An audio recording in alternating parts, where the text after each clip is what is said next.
evidence is the biggest advancement in forensic technology since Sir Edward Richard Henry first figured out how to use fingerprints to identify criminals at the turn of the century. Most of you have probably heard of DNA evidence through shows like Law & Order, CSI, and NCIS, and etc.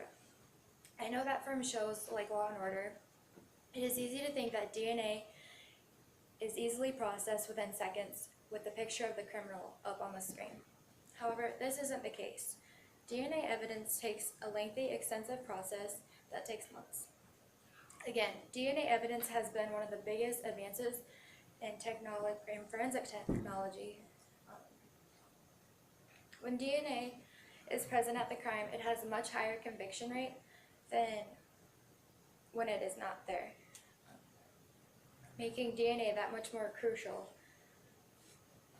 I will explain to you what DNA is, the history of DNA, and how it has helped police solve cold cases and to help exonerate the innocent.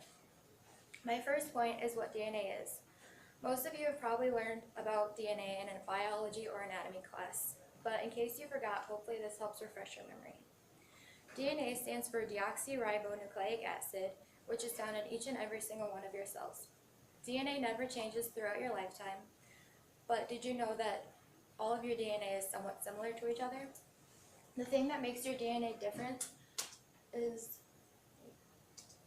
the SNPs, which is right here. You can see that these two letters are different, whereas right here and here, they're the same. And these are two different people's DNA. So the SNPs stand for single nucleotide polymorphism, and it is the space in your DNA which the letters are different, and that is what makes you unique. In Julia Court and Dick Bartlett's documentary Nova Science Now, personal DNA testing, art authentication, explains similarly how SNPs makes your DNA unique. DNA can be found in blood, saliva, your hair with the root attached, skin tissue, and bones. It is vital at the crime scene because it can directly link a suspect to a crime, or it can also eliminate a suspect. Oftentimes, when police don't have a suspect, a DNA profile is formed and it can be entered into the FBI's combined DNA index system. When it is entered into the system, the suspect can be found anywhere in the United States, and it can also link serial crimes to one another.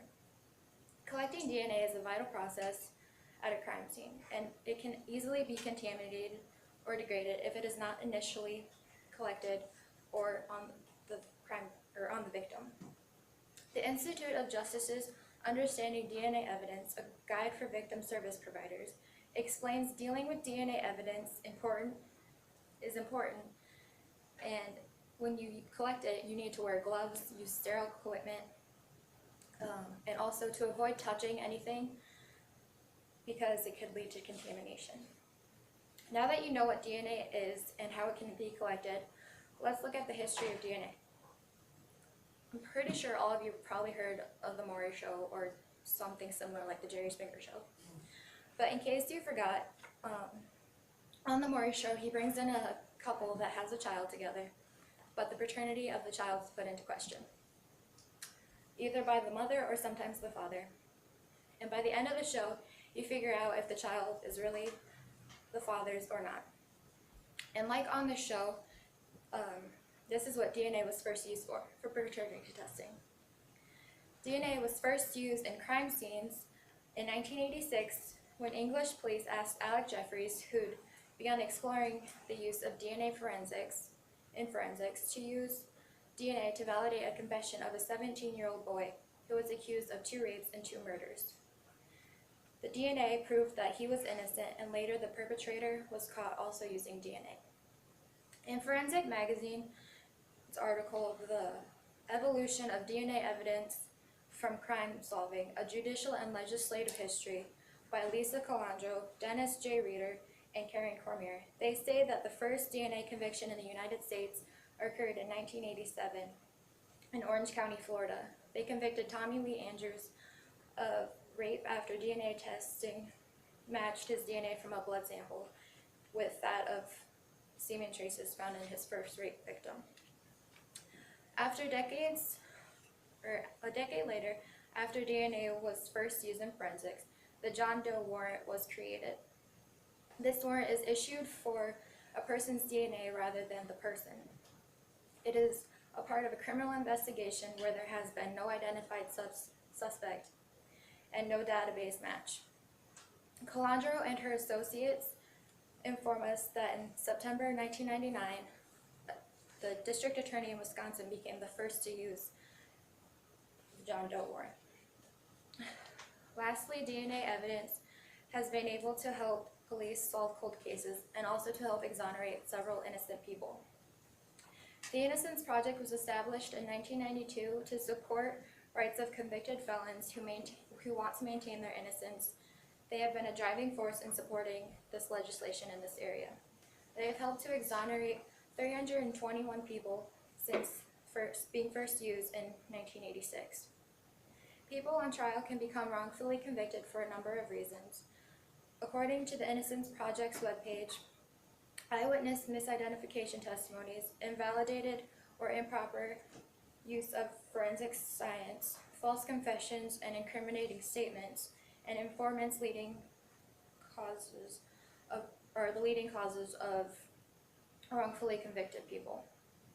The Innocence Project has helped a number of people to become exonerated. James Bain is the longest serving prisoner ever to be wrongfully convicted. He served 35 years in the Orange County Prison for raping a 9-year-old little boy and also of kidnapping. However, he was not kidnapped,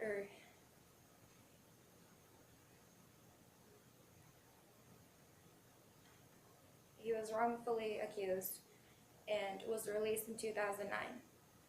He was 19 when he was convicted, and he is now 54 years old and using a cell phone for the first time. An example of a case that has gone cold that used DNA was the Night Stalker case, which occurred in Goldsboro, North Carolina. It is explained in using DNA to solve cold cases by the National Institute of Justice. They tell the case of the perp who would rape elderly women and then set them and their residence on fire.